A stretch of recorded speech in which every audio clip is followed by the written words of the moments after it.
Hello my dear students, today we are going to do class 5 PT2 exam. So let's have a look on the question paper.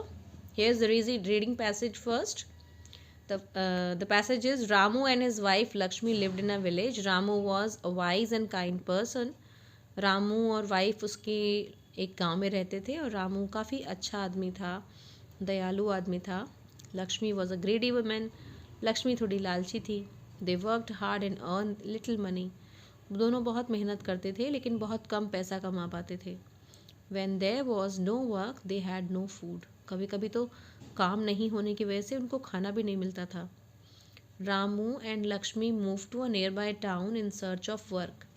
काम की तलाश में वो पास वाले गांव में शिफ्ट हो गए. One kind old man help Ramu to learn driving auto.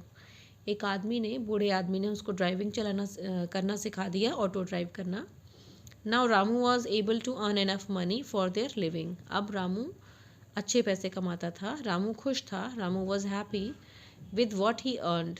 But Lakshmi always wanted more and more money and comfort. लेकिन लक्ष्मी का मन नहीं भरता था, उसको और चाहिए था. So the first question is where did Ramu and Lakshmi live. So here is the answer. Ramu and his wife Lakshmi lived in a village. What kind of person was Lakshmi? So Lakshmi was a greedy woman. Why did Ramu and Lakshmi move to a nearby town? Here's the answer. Ramu and Lakshmi moved to a nearby town in search of work. What did Ramu learn from the old man? Ramu learned driving auto. Find a word from the above passage that means sufficient, मतलब काफ़ी. तो काफ़ी के लिए जो word इस paragraph में है वो है एनफ. यहाँ देख सकते हैं, आपने सर्कल कर रखा है मैंने. Next question is find out any two nouns from the passage. इस पैसेज में से दो नाउन्स बताने हैं. नाउन्स का मतलब होता है नेमिंग वर्ड्स. तो रामू और लक्ष्मी, इसमें दो नेमिंग वर्ड्स हैं. Write down the opposite of given words from the passage. Sad का ऑपोजिट हैप्पी, पैसेज में लिखा हुआ है. What is the moral of the story? We should not be greedy. हमें लालची नहीं होना चाहिए. हमारे पास जो है हमें उसमें खुश रहना चाहिए. Answer in one word the following. A person who is very helpful. उसे हम काइंड कहते हैं, जैसे कि वो ओल्ड मैन था जिसने रामू की हेल्प की थी.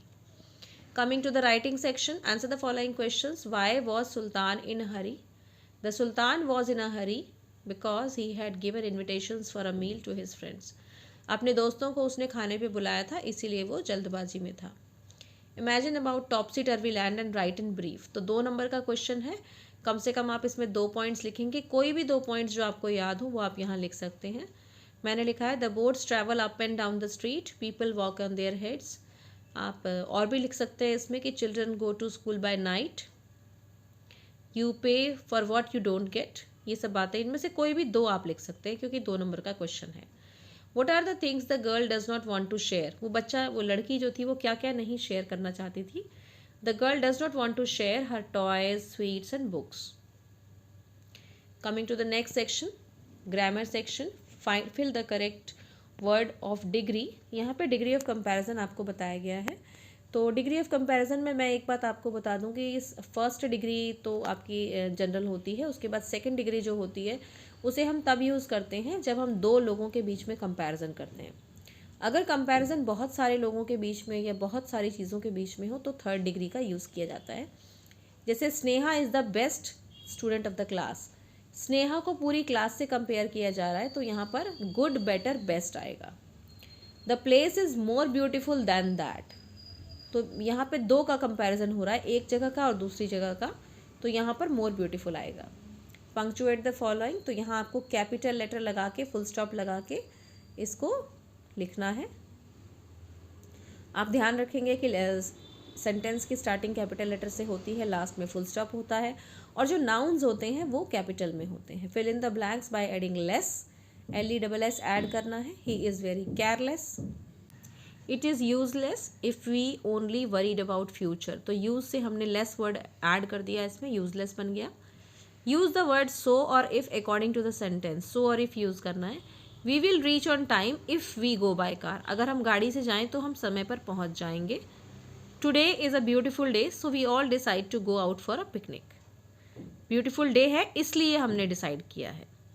Complete the given below as on your own comparison. As fast as, इतना तेज जैसे कि रैबिट, इतना तेज जैसे कि लेपर्ड भी आप लिख सकते हैं, चीता भी लिख सकते हैं. एज वाइट एज स्नो लिख सकते हैं, कॉटन लिख सकते हैं.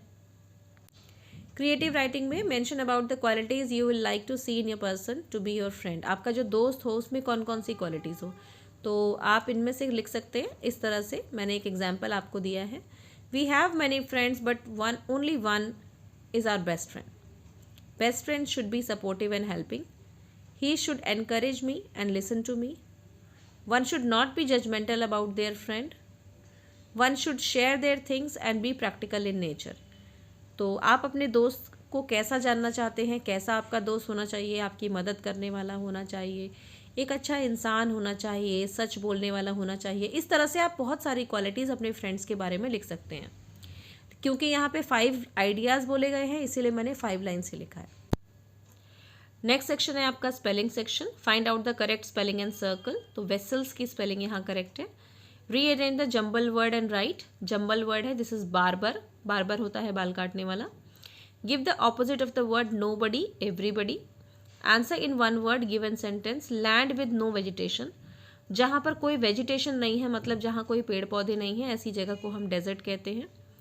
Right the word again by adding I am और DIS. अब पॉसिबल को में हम क्या जोड़ेंगे, डिसपॉसिबल तो होता नहीं है, it is impossible, so we will write impossible. So I hope you understood the paper well. Thank you.